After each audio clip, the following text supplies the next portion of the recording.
Hello, good afternoon, and welcome to the kitchen table as we meet again. How's your day been? It's, of course, not been a good day for all of us. And today I want to think about those who are living in Beirut today. I want to think about people living in so many different places across our world that are really struggling.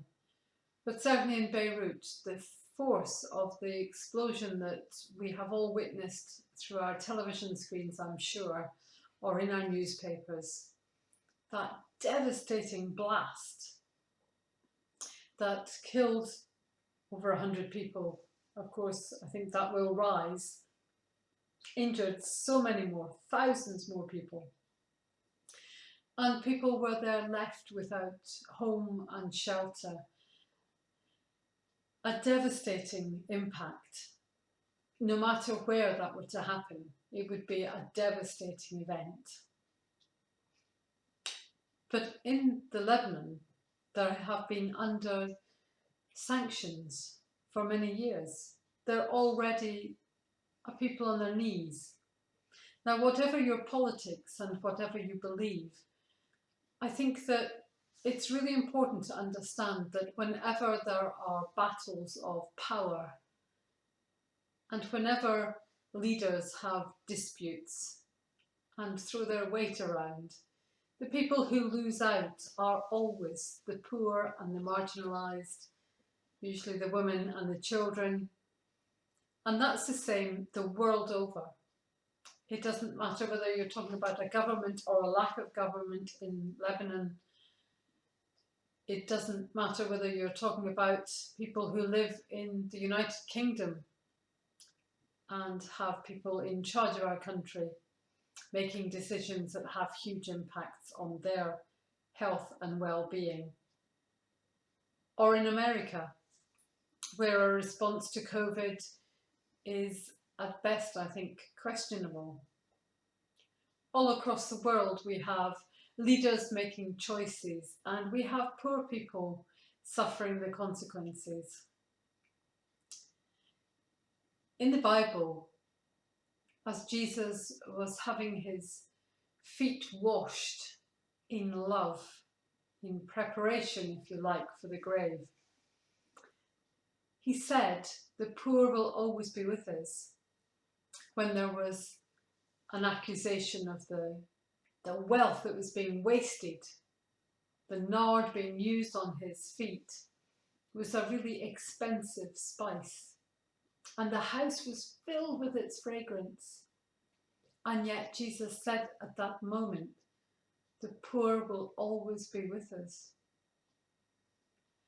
It's a passage that I have often struggled with, knowing it to be true, and the wisdom of the words that he spoke, I think, were profound.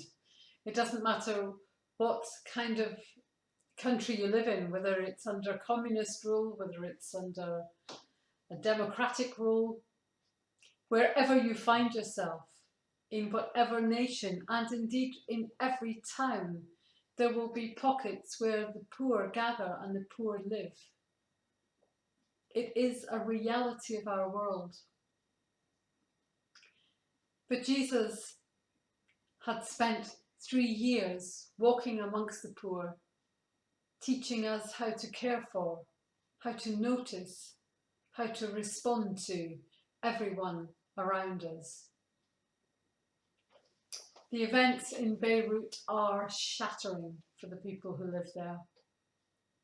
The events of war in places like Sudan and South Sudan are shattering.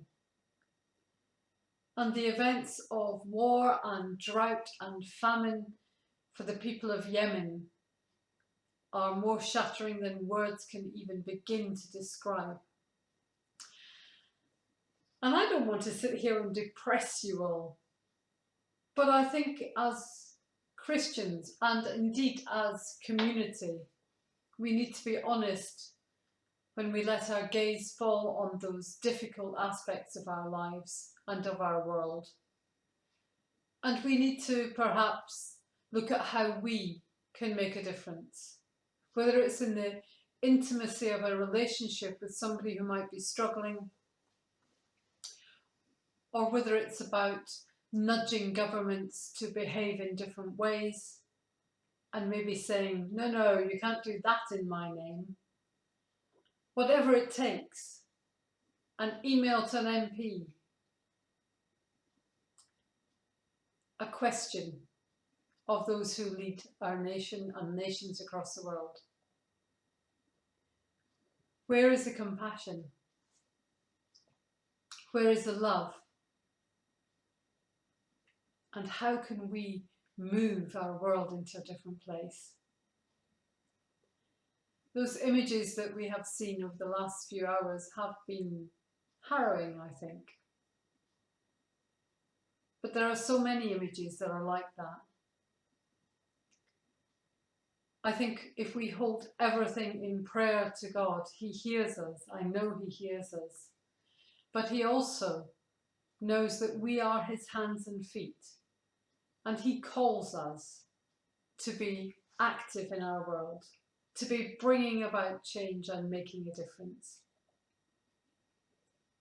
So if you've been watching the events unfurl and feeling helpless, I want you to know that there are things that you can do. There are two things you can do. The first is always to pray. Pray for all those in that situation and all those situations across our world. But the next thing is also to act in whatever way we can. If it's about giving, then give generously. If it's about making a voice heard and helping those without a voice be heard, then that's your role too. I don't want you ever to sit there and feel like there's nothing we can do about man's inhumanity to man. It can feel like that. I know it can feel like it. But I want us to, rather than be bowed down by it, I want us to be engaged with it, thinking about how we can change our world, family by family, nation by nation. That's what God calls us to. That's what Jesus' Great Commission was all about. Go and tell the good news to all the world, and in the good news is the transforming love of God. That's our hope. And on days like this, when the news is grim and the world is teetering on the edge, it's easy to feel like we are lost. But we're not. We're not on our own. I believe that God loves us, journeys with us, and asks us to help by journeying with Him, moving forward in love and doing what we can to make a difference in our world. As we think about those things and the difference we can make, I would just encourage you to take some time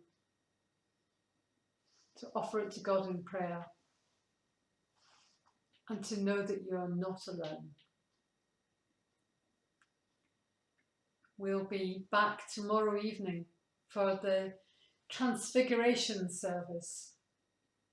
And the Transfiguration service is absolutely key to that understanding of the nature of Jesus, His divinity, the fact that He is our all in all.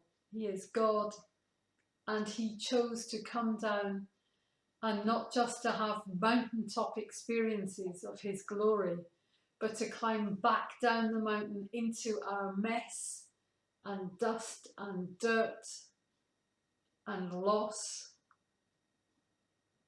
and show us what love is really about.